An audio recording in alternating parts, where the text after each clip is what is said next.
Good evening, everybody. oiKkaRma here, and I'm bringing you Philosophical Friday, Episode 3. As you saw by the title, it is called Your Brain in a Different Body. Now, I started this series up a little while back, and I have neglected it ever since. However, I shall recommence it with this video right now. And yeah, let's just jump right into it. So if you're wondering what the gameplay is, by the way, it is called Shadow of the Colossus. It is a game for the PlayStation 2. I played it on my PlayStation 2 and absolutely loved it. But then eventually my PlayStation 2 actually broke, and now I have its remastered edition for the PS3, and that is the gameplay that you're seeing on screen right now, and it's basically just me, kind of, slaying giant rock enemies, and it's fun. I don't really plan on doing a Let's Play for it, because it would honestly be kind of boring, but it's good for this kind of content, this kind of a video. So let's begin, without further ado, I suppose, let's get started. Now, as you probably noticed by the title in this episode of Philosophical Friday, the third one, we're going to be looking at the question of what would happen if your brain belonged to a different body. And that's kind of, bad phrasing. It's kind of what would happen if we took your brain right now and we gave it and put it, into a different body. Kind of like a brain transplant. So we're not really talking about what would happen if you were born as someone different, or if you traded existence with another human being. Instead, we're asking what would happen if you took your brain right now and placed it, let's say, into an empty body, a body that had everything else except for a brain. And it's definitely not an easy question to answer, but the questions that we ask on this show, on this series, are not supposed to be easy, because where's the fun in that, right? There's no real use for that. So I suggest getting comfortable, getting strapped in, because this might take a little while. I'm actually going to take a drink of water just in case. Okay, now, in order to start answering this question, we first have to set some parameters and limits to work within, because that makes it much, much easier to work with. So firstly, if we're going to look at what would happen to you, we have to talk about what you are exactly. So to demonstrate what I mean, if I asked, who are you? You would be able to say your name, your date of birth, your likes, your dislikes, appearance, and a whole manner of other things attributed to you. This, however, isn't you. If you answered, I'm John, that's not you, rather it's simply your name. This principle can be applied to everything else I just listed also, so in fact, you didn't tell me who you are, you kind of just gave me your name, or your favorite color, or your likes, or your dislikes. So there is no one definitive answer as to who you are, because you're a combination of many different factors. So instead we can ask what sets these factors then. Well, to quote Lord of the Rings, and specifically Gandalf the Grey, all we have to decide is what to do with the time that is given to us. I chose this quote as a way to show that it's our choices that define us, because it's our choices that set those factors, and those factors are who we are, those attributes are who we are, and our choices are what, kind of set those up, our choices are what lock those in place. So assuming that you are a giant soup consisting of thousands of different ingredients, what then is the pot? Now, modern science will tell us that we make our choices through both conscious and subconscious powers, both of which are located in the brain. But is this true? So, popular culture would have you believe that religion and science oppose one another, which, in fact, science and religion actually work very well together. It's only when culture is introduced that problems actually begin to arise. So, science states that consciousness, located in the brain, is the source of our decision-making. This scientific belief, however, doesn't include the notion of the soul, as religion does.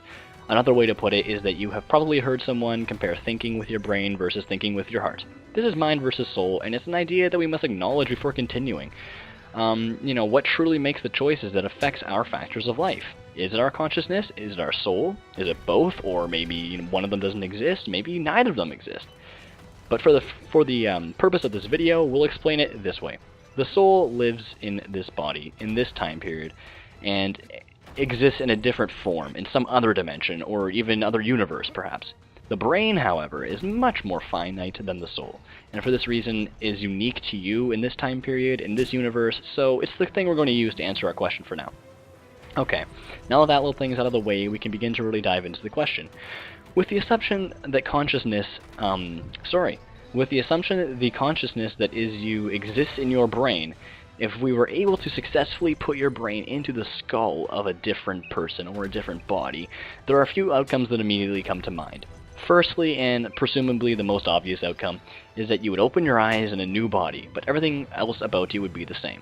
You would still like red more than blue, be good at singing but terrible at drawing, and perhaps even be attracted to the gender you previously were attracted to, even though your physical gender may have changed. Although you would no longer be a 5'8" Caucasian male teenage student, rather you'd be, a 5'5" female banker, all the non-physical traits that belong to you would still belong to you. In more recent years, however, science has shown that there is a possibility for something called cellular memory. The theory goes that cells actually remember a certain number of traits about the host body they belong to. And a more famous case that I want to use as an example, because I love examples, was featured on History Channel's Weird or What. It gives an example of a man who was an organ donor. He had an organ donor. He had an organ donor card, and upon his death, his heart was given to that of a woman in need of a transplant. After the transplant was completed, the woman began taking on some of the deceased man's traits. This included a love of beer, a passion for motorcycles, and a taste for spicy food. All of these attributes belonged to the man and not the woman, but after the transplant, she actually acquired them. So now that we've introduced the idea of cellular memory, a brand new theory arises. In the event that your brain is placed in a different body that has obviously cells in it, perhaps you would begin to morph into that person, or at least acquire many of their traits because of cellular memory. A different way to explain this is to pretend that you and I are standing across from each other, and there's a magical doctor, I guess, who takes a cell from my body and the exact same cell from your body and trades them over. And he continues doing this with our cells one by one until every single cell from my body has been traded and given to you, and every single cell from your body has been traded and given to me. The question is, at what point, would I become you and you become me? In this sense, it's hard to say so surely now if you wouldn't just become a new person after having your brain placed into someone else. This poses yet another question. What happens to you? The old you. The you that prefers red over blue, is good at singing but terrible at drawing, and likes girls but not guys. Does that person simply fade away from existence? Did it ever exist at all? Perhaps it was simply an idea, and nothing more. As you can see, it's going to become quite a complex idea, however. There's a key factor that many of you may have forgotten by now. At the beginning of the video, I mentioned the concept of the soul. For the purpose of the main part of the video, I recommended that we leave it out, but maybe it's exactly what we need. In the swirling chaos of questions that keep popping up about what would happen to the person during a brain transplant, as it were, we're missing something concrete: the soul. The soul doesn't need to worry about physical limitations because it has no physical embodiment at its source. The soul in its very purest form is something that is intangible. And here is where we can find our answer. During a brain transplant, or taking your brain and putting it into a different body, no matter what happens to the conscious, subconscious, personality, or person, what will always stay the same is the soul. And I think that offers a little bit of comfort.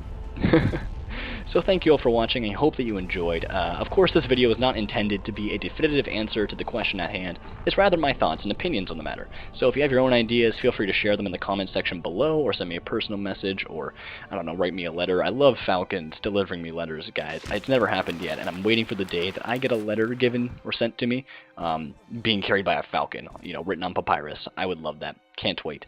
But yeah, feel free to share those ideas with me, and if you liked the video, I encourage you to click that like button. If you dislike the video, click the dislike button and tell me why. My name is oiKkaRma. Stay classy.